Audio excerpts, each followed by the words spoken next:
And good morning. It is a bit of a chaotic Friday, the 15th of August. We are here for peeling potatoes. The lucky number. Oh, this explains it all, doesn't it, Janita? It's the 13th episode, of course, of course. On Friday the Friday 13th. No, the 15th. How could it go wrong? Or how could Luckily, it go? it's not the 13th, Friday the 13th.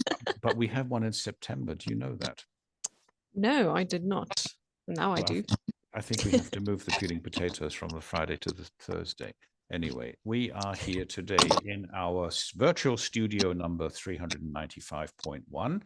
With us in London is Bruce, who is going to be asked a lot of questions, in part by Lidmila, who is joining us from the Ukraine. Good morning, Lidmila. How are you this morning? Hi, everyone. I'm great. Happy to hear all of you. Great to have you here as well. And down in sunny, cold South Africa. Sunny, cold South Africa. It is sunny. It's a bit warmer today. Yes. We have you, Fruit Loop / Janita. Okay, yes. So we're talking, hopefully this is a pilot broadcast of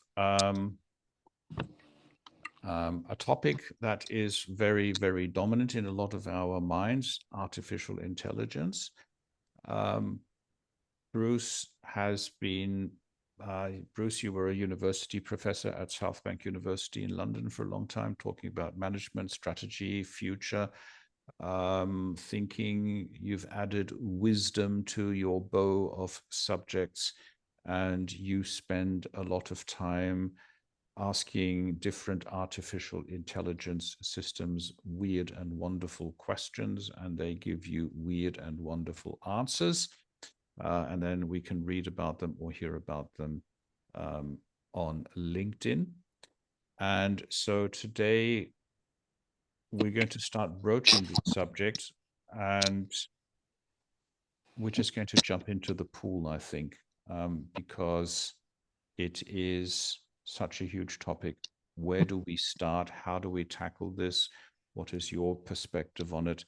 I think if we just sort of all dive into the swimming pool and start swimming, something will come out of it.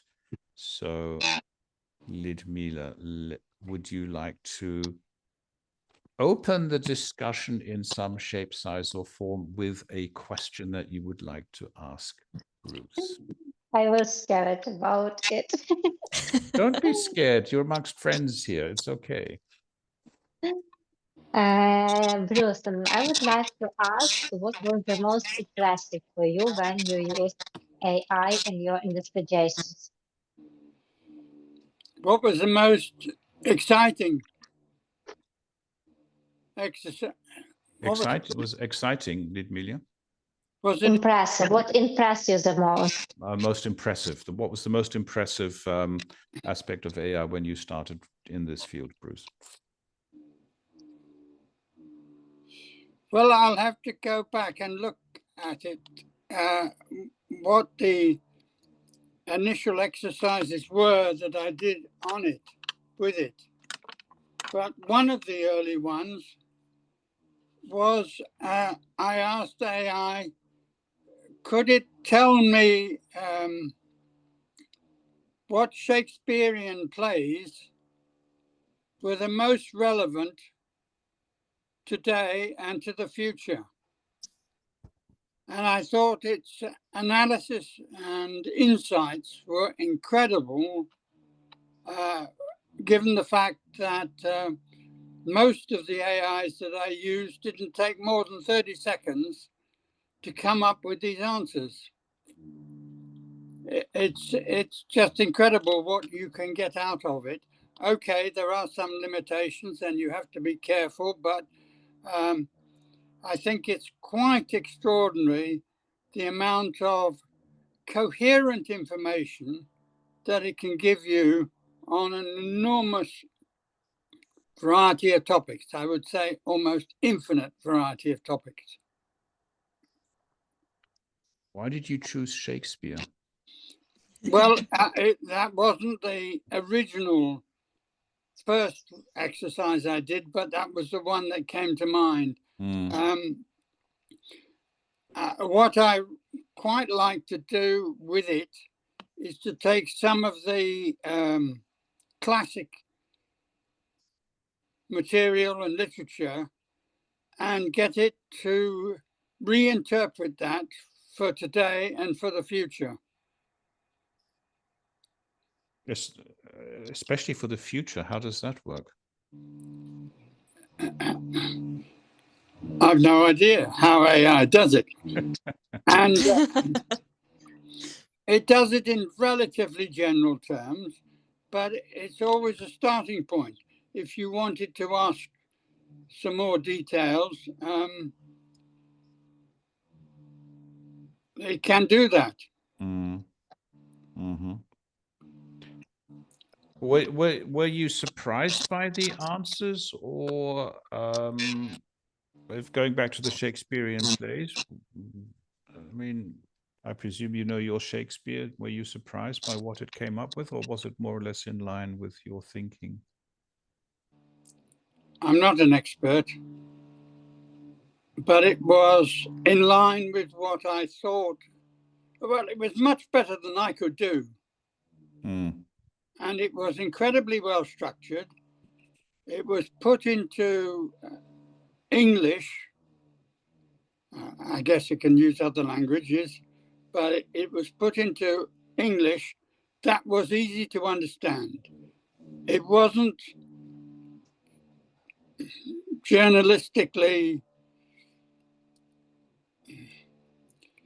indulgent or academically verbose or anything. It really just focused on answering the question, which is a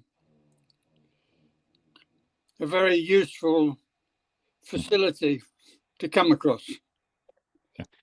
Yeah, especially if it's better than what we can produce, and I think that is the frightening part of it. Yeah, we'll come to that one later. Janita, do you want to lob your first question up the African continent? So what I would like to know is, where did your love for comparing different AI systems start? Being a different generation or a bit older than we are, if you think to 2 years ago, people were afraid of computers. And they said computers were going to take over the world.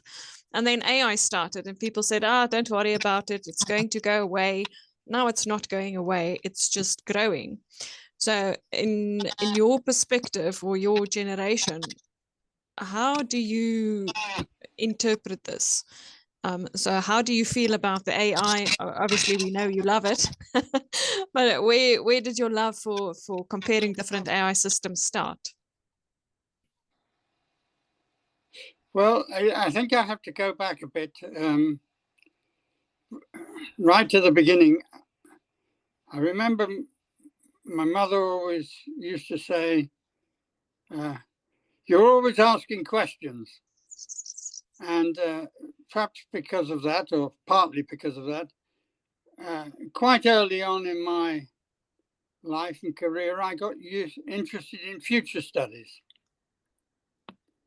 which, if nobody's ever come across that as a coherent subject, I do recommend that they've just put those 2 words into Wikipedia. And for a lot of people, even people who do a lot of work on strategy, it opens the door to an enormous amount of new material, which is relevant.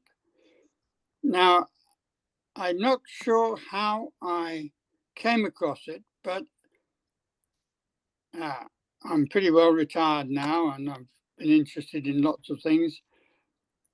And somebody, somehow, I came across ChatGPT, and I just started playing with it. And I thought it was quite extraordinary. And I have to say, I don't have a lot of athletic hobbies or other hobbies. And so it's almost become a hobby to explore ideas that come up and try to turn the material that I can get out of AI into raising the quality of discussion that we have about a lot of issues.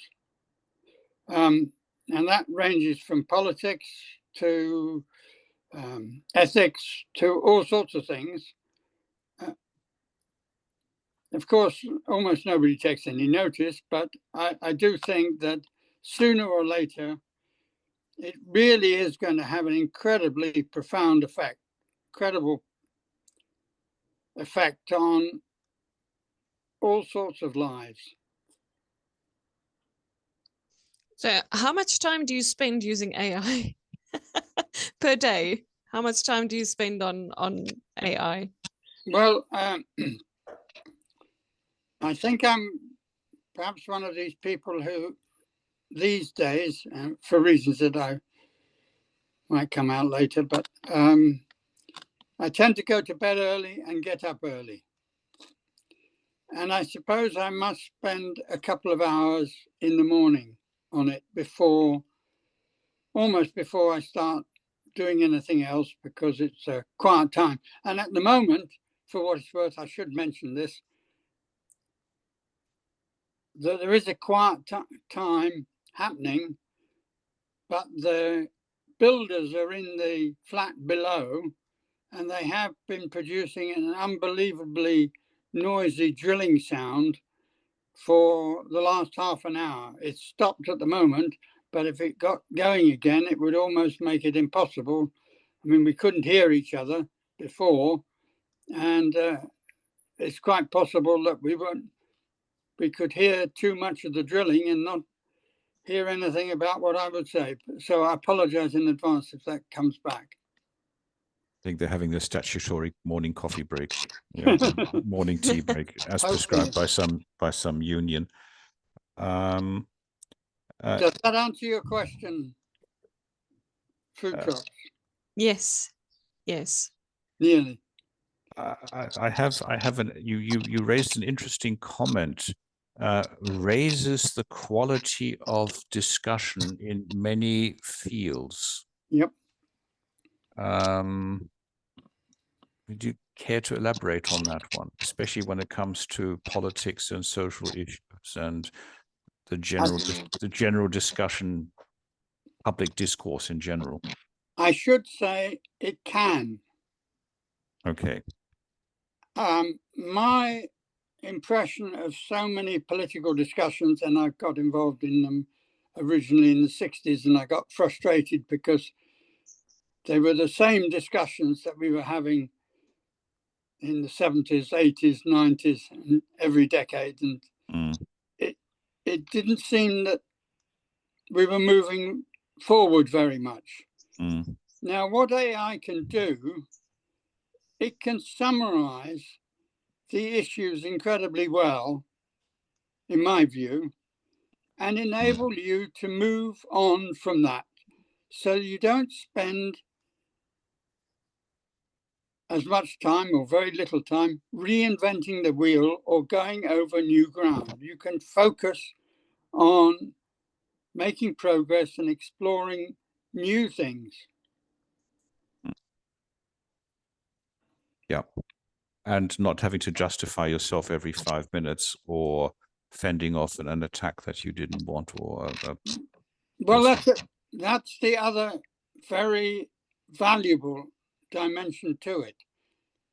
It can take out of the situation partisan politics and prejudicial views of particular individuals. So it can just focus on solving the problem or getting to, hopefully, an agreed objective. I don't want to be particularly controversial, but it is a very, at this time, it was a very interesting exercise. And I don't know whether anybody's doing it, but it doesn't get into the public domain. I haven't come across it. And that is asking the various AIs to outline an agreement on the Ukrainian conflict that would be acceptable to all parties or all stakeholders. Now, I've tried that exercise. It recognizes that it's incredibly difficult and complicated. It can come up, one of them came up spontaneously with a roadmap, and the other one required me to, they prompted me to ask whether they wanted them to produce a roadmap for me. Now, I think that the answers were not, there are obviously limitations to the answers. It's such a big and complicated question, but I felt that it was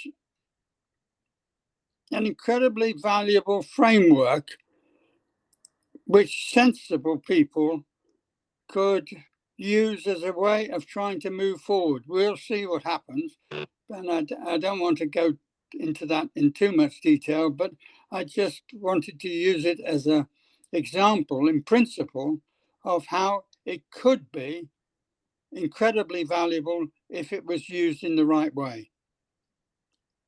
Well, it's interesting that you bring this one up. The symbolism is almost spooky. So, Ludmila, Bruce asked several AI systems to produce a solution to the conflict that your country has been embroiled in for 3 to 4 years. And 3 years. 3 years. And this on the day when Putin and Trump are set to meet in Alaska to find a solution.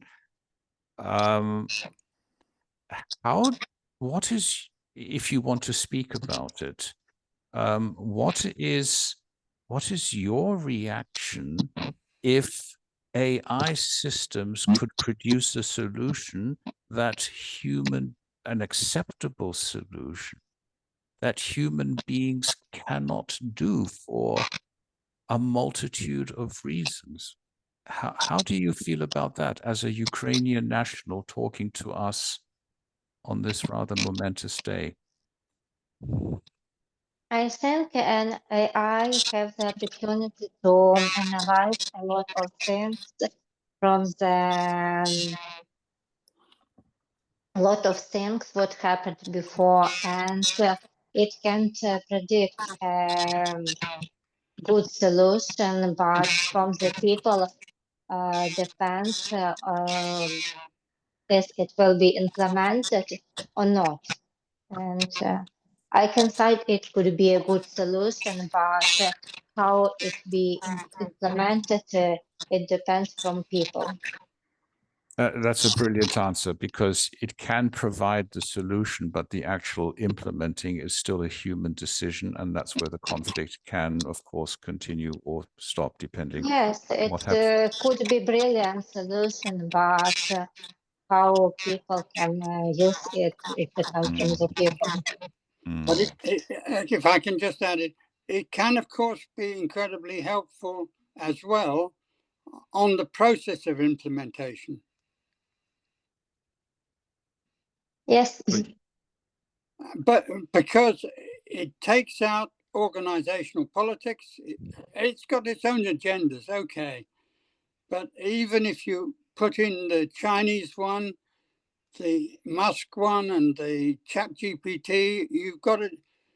They all come up with very similar answers. Of course, I think if I remember rightly, they all come up with a very proactive role for the United Nations and having to demilitarize the whole of the territory and how it was going to be supervised and everything. But it struck me as being basically very sensible, if only it could be done. Yes, but in this conflict, there are crossing of interest of many countries, and solution can be great for Ukraine or for the whole world, but its implementation depends on the interests of other countries I think more that's more definitely- impactful than Ukraine. I think that's terribly important, and I didn't mention all the stakeholders in the analysis. But what I can't remember. I think the one thing it didn't do in the analysis is it didn't mention the personalities, and it just focused on solving the problem, as if the personalities were not an important part of it. Which I thought was interesting because, of course, well, in a way, the personalities are what makes the whole situation incredibly difficult and almost and very unpredictable. Anyway, I don't want to spend too much time on that particularly. I just think that you asked the question of how could it be used practically. I've done lots of other exercises, and I've tried to get other people involved in how we could have a more equitable and efficient tax system in the UK. How can we sort out the housing problem and the homeless in the UK? All, in my view, 95% very sensible answers, and the barrier to implementation is the politics, the organizational games, and the personalities, and 95% of that is taken out. Okay, there's a 5% AI has its own agenda, but in general, I found myself in all of the insightful, good common sense that it came up with. I have to say, it's a profound statement, Bruce. That is quite a profound snippet of conversation. We need to address that in the future again. Lidmila, do you have any other questions you would like to ask? Yes, return to our everyday life. In your opinion, what is the most effective ways to blend human wisdom and AI-driven insights? You have 33 minutes, Bruce. Well, I was involved in a discussion about there's a website, I think, called Practical Wisdom, and I've been quite interested in wisdom for a long time. And they got a little seminar together, a Zoom seminar, over the theme, can AI be wise? Now, I, first of all, tried to persuade them that that was the wrong question, and it should be, how can AI help us be wiser? But what, and they didn't accept that. So I gave that question to AI. Can AI be wise? And I put that into a notebook LM discussion. And the result was all of the AIs seem to agree that it isn't in itself wise, but it can help us be wiser. And if you then ask it practical steps to trying to make the educational system wiser or whatever you want, it comes up with a lot of useful answer, and it cuts out the verbiage. It focuses on answering the question in a very practical and sensible way, with some limitations. You can't. It's not perfect, but it can, if it's used in the right way, it could be a hell of a powerful way to help people and organizations and societies make progress. Of course, it depends how you define progress, but we won't go into that now. Oh, we could. Well, that would, if you haven't already put that prompt in, Bruce, that would be the next prompt to put in. Yes, yeah, define progress. Yes. And I'm sure DeepSpeak will come up with a different idea of progress to Grok to ChatGPT. No, just before you finish that, my impression is that they will come up with 80% agreement and 20% possibly disagreement. But we can see. And then one of the things you can do is you can ask an AI system, what it thinks of the answers that other AI systems provide. It sort of begs the question for me, this AI feeds of information, or at least at this stage, feeds of information that has been created by humans. Yes. So if there's an 80% agreement, 20% disagreement ratio, could one deduce from that that basically 80% of the human population is in agreement with each other? I'm not sure that one can assume that, but I'll put in another complication. I think if you got humans together, you would probably find there was only 50% agreement. And the interesting thing about AI is that it has a much bigger collective catchment area. And that we're all suffering or benefiting from very limited catchment areas, as if somehow or other humans are not basing their views on information that they have received from various sources. And most of the sources, certainly media sources around, are incredibly biased, generally. I mean, our newspapers are incredible. Oh, yes. World standard. But if you give it the right question, it will come up with the issues for and against it. I'm going to leave that one there as well, because that just opens a whole discussion point. Keyword being questions, but I'm going to throw the ball back into Janita's court. Janita, what other questions do you have for? So I have some wisdom questions, but I'm going to do them later if we have time. But the next question, also AI, do you think that AI will help the newer generation to be more creative, or do you think it will prevent them from using their own imagination? Of course, it can do both, but it can help people be more creative because it forces people to ask better questions, new questions. And if it's used in the right way, if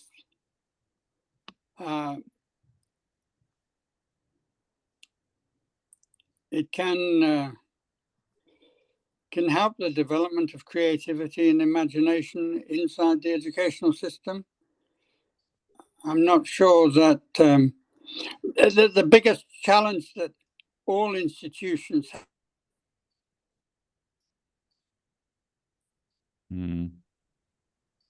All institutions are facing, yeah. Oh, I think we've lost him. Bruce, are you with us? Okay. No, I think we've lost. No, that was you. Yes. Okay. So this is where I have to. We have the microphone muted. Okay, we have to. Bruce, are you still with us? Yes, it's the second time that I've been cut off suddenly, but whether my phone doesn't like me using it for more than 20 minutes, I don't know. Blame the builders up top. It's been very quiet. I got my fuse. So if it is used in the right way, it will help creativity. It will force people to ask the right questions, or in modern parlance, use the right prompts. And of course, that will have a huge impact on education and institutional learning. That's where we were at, Bruce. The problem that institutions have is they're generally not very good at adapting to radically new change. Mm. And so classically, you'll see a lot of the new innovations coming from outside the existing big institutions. You mentioned in a different context, in a different discussion, that the university, we quoted the University of Edinburgh as well, that they were going to go through, or all universities were going to go through a fundamental shift in the next 5 years. Can you briefly paint that picture for us? Well,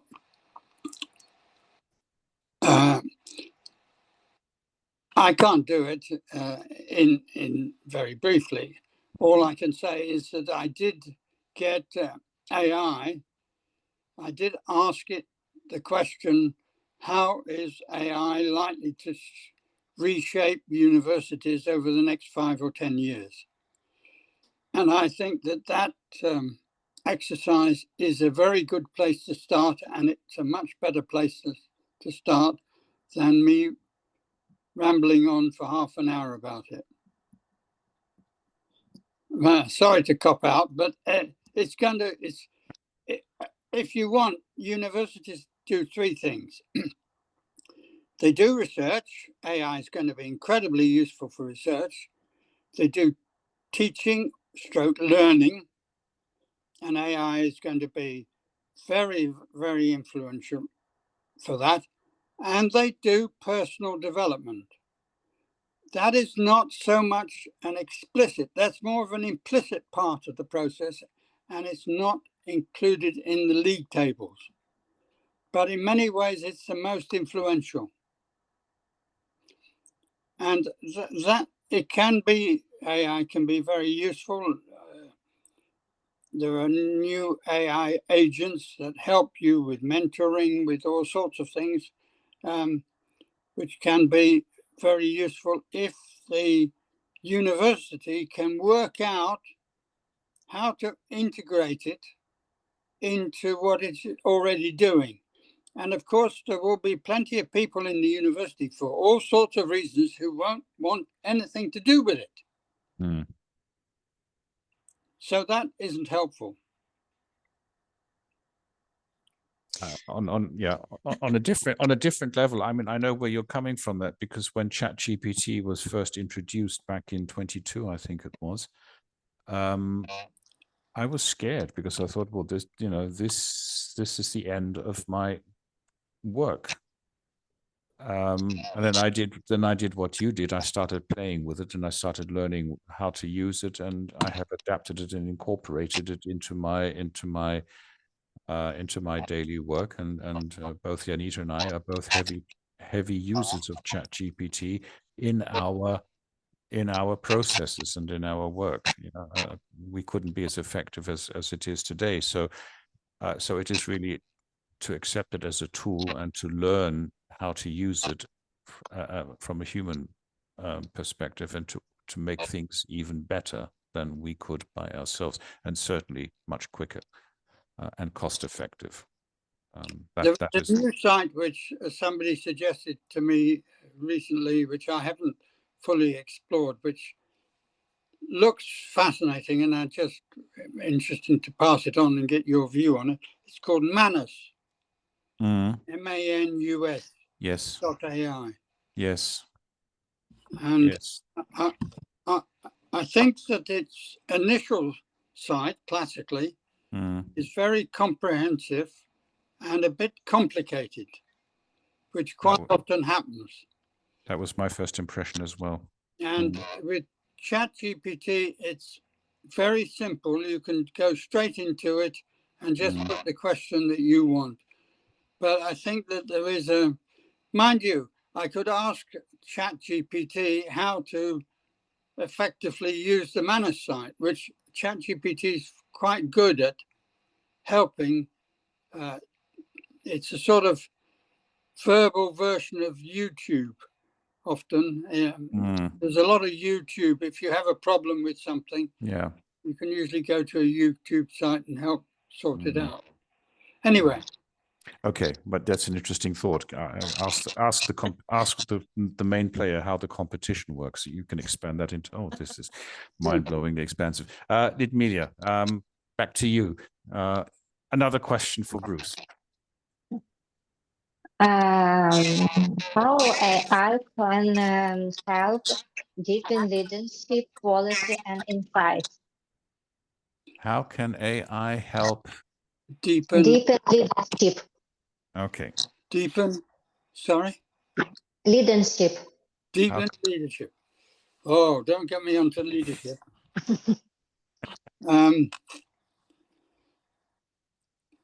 Well, I think that the great thing that AI can do is it can take a lot of the personality issues out of decision making.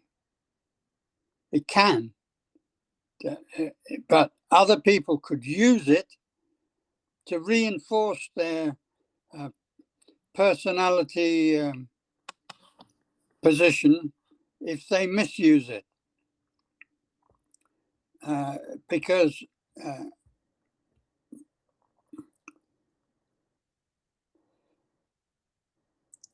in a way, AI doesn't have an agenda.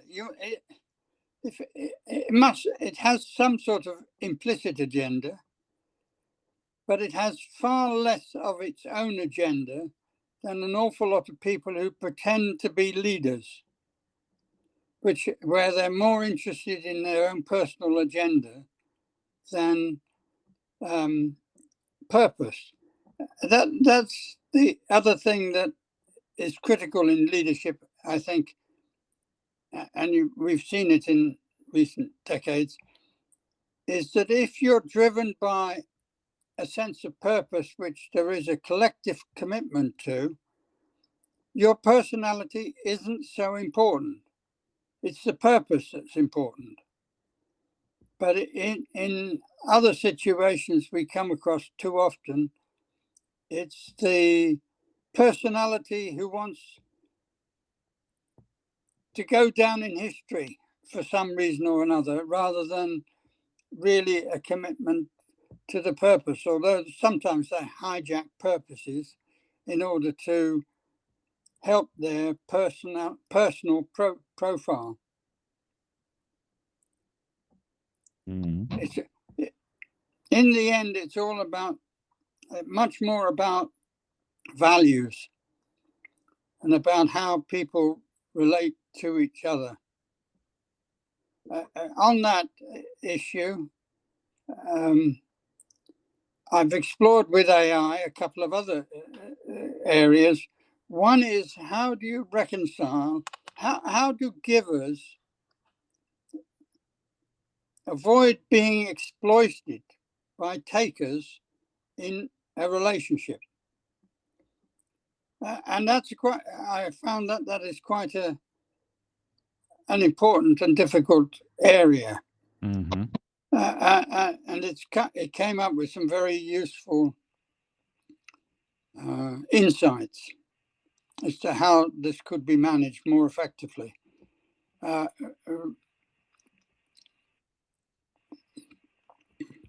I think the ultimate prompt must be from the spirit that I'm taking out of this conversation is the ultimate prompt must be, how can you develop and maintain curiosity? Because I think it requires a curious mind in order to stimulate AI, in order to, let's put it prosaically, improve humanity.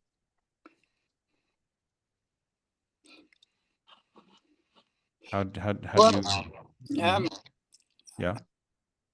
I think I asked it about, it came up with a personality analysis, and I added in something about being insatiably curious. And it then came up with the point about the need to develop guardrails. I mean, there has to be, in a way, some limits to your curiosity. You could have it,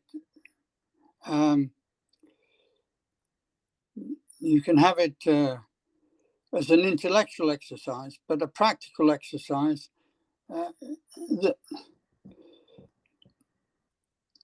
has to have limitations. Has to limit it. I can see Anita's eyes beginning to glow here. If you want to know what some of them are. Working with me and my curiosity. Anita, pull back the ball back into your court. I'm back into my court. So I was just thinking about the purpose.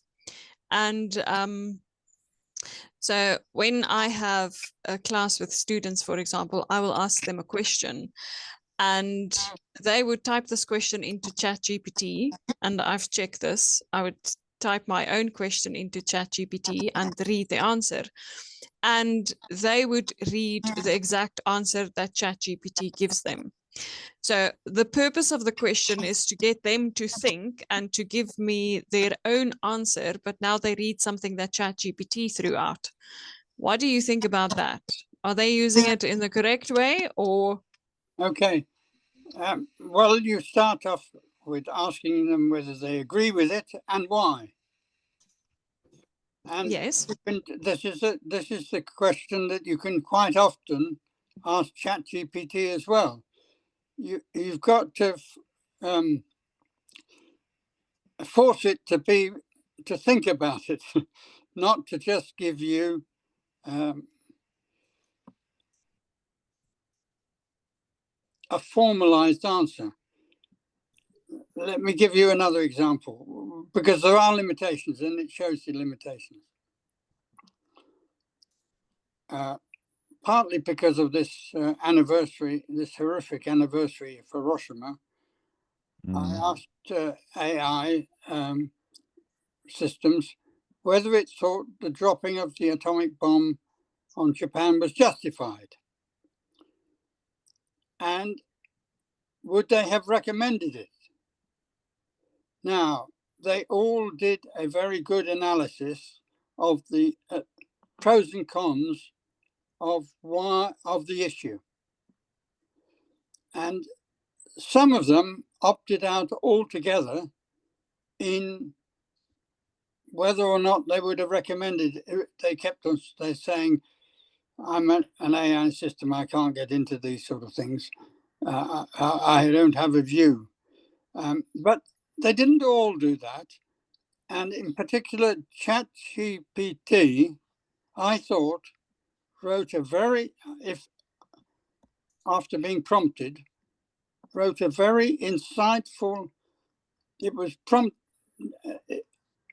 it wanted me to ask it to write you a letter to President Truman about the issue. And it wrote a very good letter, draft letter. I thought it was very, what I couldn't work out entirely was whether it was being influenced by information in retrospect, and whether it was dealing just on information at the time. But it just goes to show that you can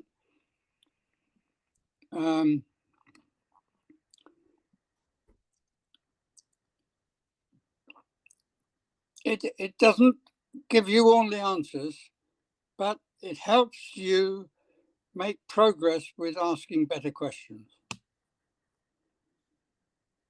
And like Shakespeare, which was the best Shakespearean play that provides insights into the future and why, gives you a prompt that forces it to get beyond the superficial. And in a classroom discussion, of course, if you have 100 people in the class, it's very difficult. And if you have 100 people in the class, you tend to end up by lecturing at them rather than engaging with everybody. You can try to do that, but it's much harder. If you have 10 people in the class, then the whole emphasis, in my view, should be on encouraging constructive conversational engagement about the issue, where the teacher learns as much as the student. So it's a collective exercise. Which, of course, does that make sense? It does make sense. I'm just sort of transporting this to a different scenario. The ultimate, of course, would be that everybody, and I think it's technically possible now, that everybody could have this kind of discussion in their own language, and it'll be simultaneously translated into each other's language as well. I mean, probably rudimentary, but these systems. I read somewhere that the new AirPods that are being released by Apple will have a simultaneous translation system built into the AirPods. Yeah. So watch this space. Yeah. The interesting thing, of course, for you in this exercise is that you can get AI to summarize this discussion and then ask it to comment on it or ask it questions that arise from it. So it's only a starting point, but in my view, it's a better starting point than most people have to cope with and start from at the moment. I mean, the AI as a tool, case in point. So at the close of this conversation, I will have 3 recordings to process, 1 from yesterday and 2 from this morning. And I cannot do that without the help of AI. And I use Notebook LM to produce the transcript, to provide 2 introductions, and then I take those 2 introductions to ChatGPT and merge them into one, and then it gets published. Yeah, 3 recordings. It'll keep me busy for 90 minutes. Something that I cannot do without the help of AI, and that is. And then, of course, you then take that one step further and get it to analyze and ask questions and generate thoughts, etc., etc. Something, though, that we, Janita and I, would like to do as part of our job, to encourage the human discourse, the human thinking. Yes. I could safely say I'm at the end of my career. Whatever a career is. Whatever a career is, as we say in French, après moi le déluge. Yeah, after me the floods can arrive. I don't care. Yeah, but I have Janita here, who has a 6-year-old son. We have Lidmila, who has a 13-year-old son. You know, they are going to be very much affected by this. Bruce, we've come to the end of our time on this meeting. As far as I would say, it has been a surprising and interesting discussion. Yes. It has whet the appetite for more. Thank you for your time. Thank you for your time. Thank you for your insights. And I hope we can repeat this exercise in a few weeks' time. Fantastic. Well, thank you very much for the opportunity. It's a very, very stimulating situation that we're all in, and particularly the next generation. So we're saying we're doing this better than AI. I wouldn't. I think AI is helping us to do it better than we would have done without AI. Oh, I got him on the spot. Yes. And you can always ask AI what it thinks of. It's your process of feeding all this into AI helps you identify new questions that you want to ask. That's part of the creative process. It is, yeah. It is. Anyway. Yes. The day has 24 hours. I could do with another 24. So we always do something, and I'm going to be very horrible to Lidmila. Lidmila, you have the last word. And then we stop the recording. It also was very exciting for me, and I get a lot of thoughts about my son and how he is using AI.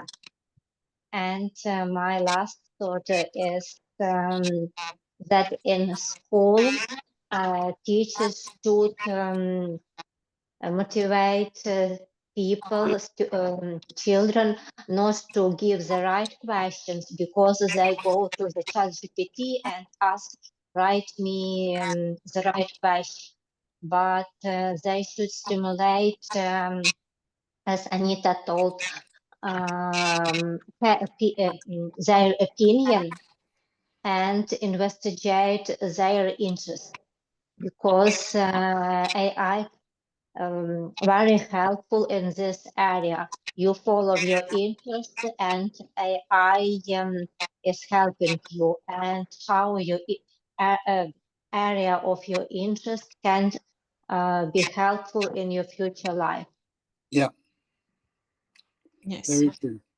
That was a very long last word. Thank you very much. We have to stop. Soon. We have to stop here, otherwise we'll be talking for the next week non-stop.